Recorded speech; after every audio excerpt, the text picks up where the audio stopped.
शाम की रोल चटनी भी होगी वो वाली नहीं नहीं नहीं नहीं लाल वाली। आप रोलिंग करेंगे तब हम बोलेंगे। रोल है भैया, रोल है। हाँ बिल्कुल। नमस्कार, मैं रोहित अवस्थी। आज हमारे साथ मौजूद हैं महेश शर्मा जी, जो पॉलिटिकल एनालिस्ट हैं, बड़े जर्नलिस्ट हैं, और ये हमारा सौभाग्य कि आज हमारे बीच में। कानपुर लोकसभा इलेक्शन सर पे हैं। 2 दिन बाद कानपुर लोकसभा के लिए यहाँ पे वोटिंग होने वाली है, यानी कि 13 मई 4th फेज़ में कानपुर नगर की वोटिंग है, मतदान होंगे।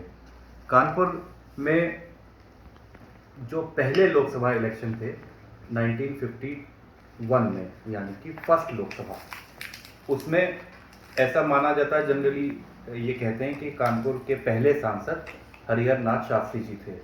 लेकिन एक फैक्ट जो कई लोग नहीं जानते हैं, वो मैं आपको आज बताने जा रहा हूँ कि कानपुर डिस्ट्रिक्ट के अंदर 3 संसदीय क्षेत्र थे। कानपुर डिस्ट्रिक्ट नॉर्थ कम फर्रुखाबाद, कानपुर डिस्ट्रिक्ट साउथ कम इटावा, यानी कि कानपुर साउथ डिस्ट्रिक्ट जो कि इटावा तक जाता था, और कानपुर नॉर्थ जो कि फर्रुखाबाद तक जाता था, और कानपुर सेंट्रल। कानपुर इटावा और फर्रुखाबाद अलग से संसदीय क्षेत्र नहीं बने थे। तो जब इलेक्शन हुए 51 में पहले लोकसभा के, तो पहले कानपुर डिस्ट्रिक्ट नॉर्थ जो फर्रुखाबाद तक जाता था, उसके सांसद थे वीएन तिवारी जी, और कानपुर डिस्ट्रिक्ट साउथ जो कि इटावा तक जाता था, उसके सांसद थे बालकृष्ण शर्मा नवीन जी। नवीन जी अपने आप में बड़ी शख्सियत रहे हैं। वो प्रताप अखबार जो कि विद्यार्थी जी का शुरू किया हुआ अखबार था, जिसके वो संपादक थे। तो विद्यार्थी गणेशशंकर विद्यार्थी के बाद बालकृष्ण शर्मा नवीन ने प्रताप अखबार की कमान संभाली, और प्रताप अखबार के संपादक के रूप में बालकृष्ण शर्मा नवीन ने ख्याति पाई, और बहुत बड़े जर्नलिस्ट थे। वीएन तिवारी भी एक मैं ये बात कहना चाहूँगा कि एक जर्नलिस्ट के तौर पे वो काम करते थे, और कानपुर सेंट्रल के सांसद बने हरिहर नाथ शास्त्री जी। तो कानपुर फर्स्ट लोकसभा में कानपुर से 2 जर्नलिस्ट लोकसभा पहुंचे। अब हम फिर से लोकसभा इलेक्शन 13 तारीख को मतदान देखने जा रहे हैं, और एक जर्नलिस्ट के तौर पर रमेश अवस्थी जी फिर से बीजेपी की तरफ से मैदान में है। तो कैसे इसको देखते हैं? क्या आपको लग रहा है, क्या एक जर्नलिस्ट फिर से पहुंचेंगे? 2 जर्नलिस्ट, 3 में से 2 जर्नलिस्ट पहली लोकसभा में मेंबर ऑफ पार्लियामेंट बने थे कानपुर से। इस सवाल में मैं फंसा दिया लेकिन कोई बात नहीं। सबसे बड़ी बात है कि तब की पत्रकारिता और होती थी, अब की पत्रकारिता और होती है। जो पहले वाली पत्रकारिता हुआ करती थी, वो एक मिशन के साथ देश को आज़ाद कराने के लिए होती थी। पत्रकार जेल भी जाते थे, वकील होते थे, सोशल वर्कर होते थे। और अब की पत्रकारिता कैसी क्या है, ये किसी से छिपा नहीं। तो अगर आप कंपेयर कर रहे हैं कि बालकृष्ण शर्मा नवीन और वीएन तिवारी और रमेश अवस्थी, तो मुझे लगता है आप अन्याय कर रहे हैं पत्रकारिता के साथ। यह पत्रकारिता के मूल्यों को लेकर के जो आपका आकलन है, उससे मैं बहुत ज़्यादा सहमत नहीं हूँ। तो आप अगर उस नज़रिए से पूछ रहे हैं कि as a journalist Ramesh Awasthi field में है तो क्या होगा, तो जर्नलिस्ट की परफॉर्मेंस के आधार पर कोई वोट नहीं मिला करता था।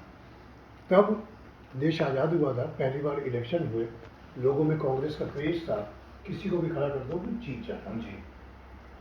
और ये लोग तो, इनका तो एक्सपोजर था ही, सभी जानते हैं। तो इसलिए आप सोचें कि वो जर्नलिस्ट हैं तो कुछ ज़्यादा प्लस कर जाएंगे, ज़्यादा स्कोर कर जाएंगे, पब्लिक के प्रति बहुत लोकप्रिय हैं, तो ऐसी कोई उनकी लोकप्रियता भी नहीं है। To be very frank, Ramesh Awasthi कोई इतने नामी गिरामी जर्नलिस्ट नहीं कि उनको पूरा शहर या पूरा देश जानता हो। ठीक है, एक सारा मीडिया हाउस से जुड़े रहे वो और काम करते रहे, तो उस लिहाज से कि एक पत्रकार हैं तो बहुत कुछ एक्स्ट्रा करेंगे अपनी पार्टी के लिए, तो ऐसा मुझे नहीं दिखता। हाँ, लड़ाई अच्छी है और रिजल्ट कुछ भी हो सकता है, और बीजेपी के टिकट पर वो हैं, तो इसलिए मोदी और कमल का फूल का जो असर है पब्लिक के बीच में, उसका उन्हें लाभ मिलेगा। चलिए, आप ये कहना चाह रहे हैं कि मोदी के दूत के रूप में रमेश अवस्थी जी चुनाव लड़ रहे हैं और मोदी के दूत के रूप में आगे भी कार्य करेंगे, जैसा वो अपने भाषण में भी कहते हैं कि भाजपा और मोदी के। भाजपा भाजपा मैं उनकी दूसरी बात से सहमत नहीं हूँ, क्योंकि संगठन में जुड़ने के बाद जो व्यक्ति लीडर बनता है, अब बहुत से पत्रकार लिख देते हैं कि मोदी का कद भाजपा संगठन से बड़ा बन गया है। तो ये लाइन चाहे कितना भी लोकप्रिय नेता हो जी, तो उसके कद को संगठन से बड़ा बताना, निजी तौर पर वैचारिक तौर पर मैं इसे पक्ष में नहीं रहता हूँ। स्वप्रताप गुप्ता एक जर्नलिस्ट हैं, राज्यसभा के मेंबर रहे, भाजपा ने उनको भेजा, बहुत देश के बड़े रिनाउंड जर्नलिस्ट हैं।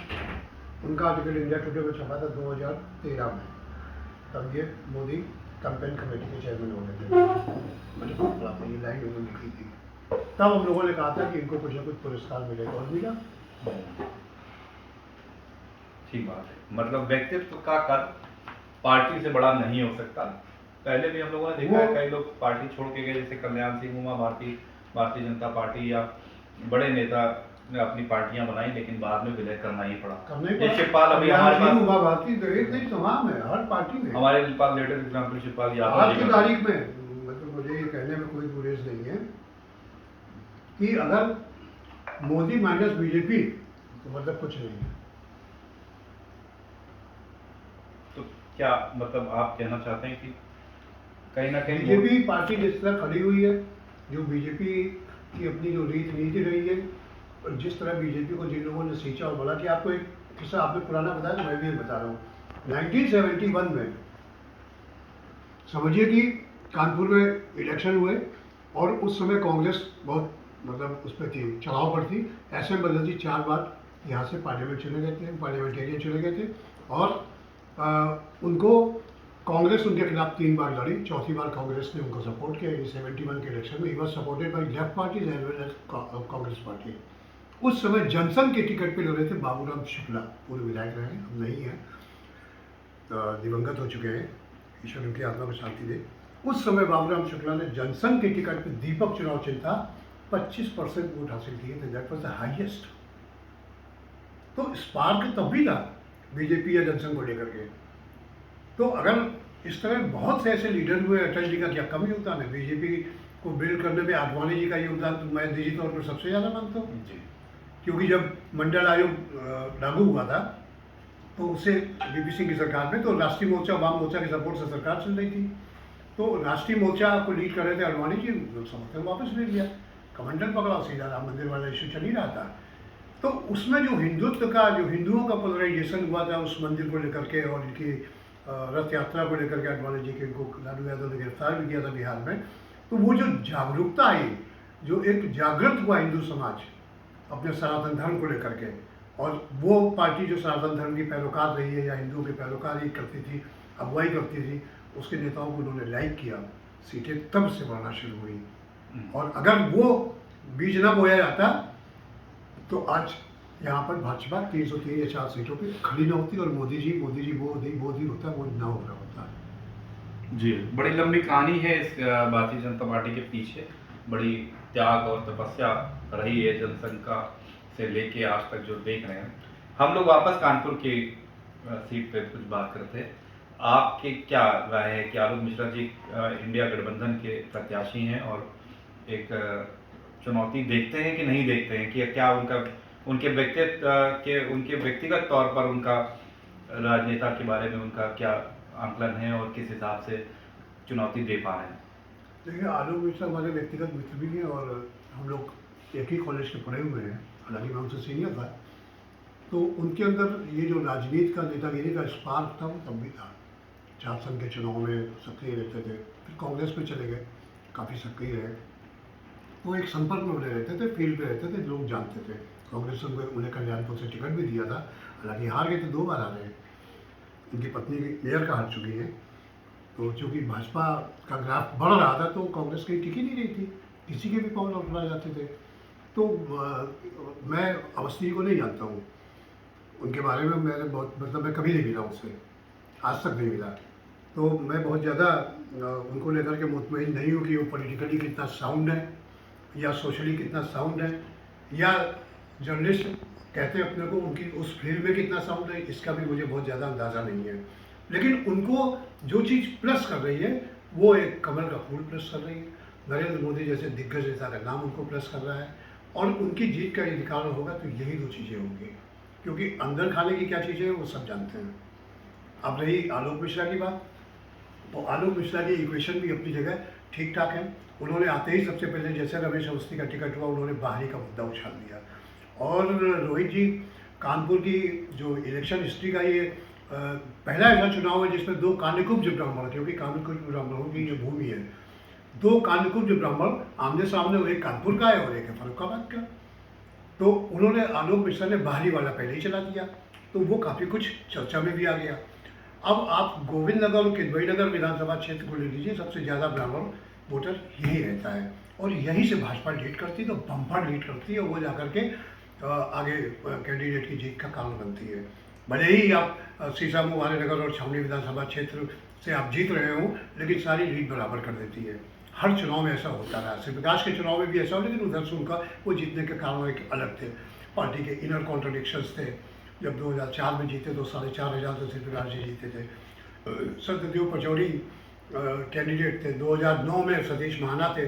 तो पार्टी में जो खेमेबाजी और गुटबाजी ये सब चीज़ें चलती है, बड़ा मैटर करती थी, तो ये कम वोटों से जीत हार हो जाती थी, उसका एक कारण वो भी हो जाता था, वरना बीजेपी वो चुनाव भी जीत जाती। तो इस बार बड़ी होशियारी बरती गई और नया कैंडिडेट बीजेपी ने फील्ड किया, लोगों ने, पार्टी के लोगों ने लाइक भी किया इस बात को।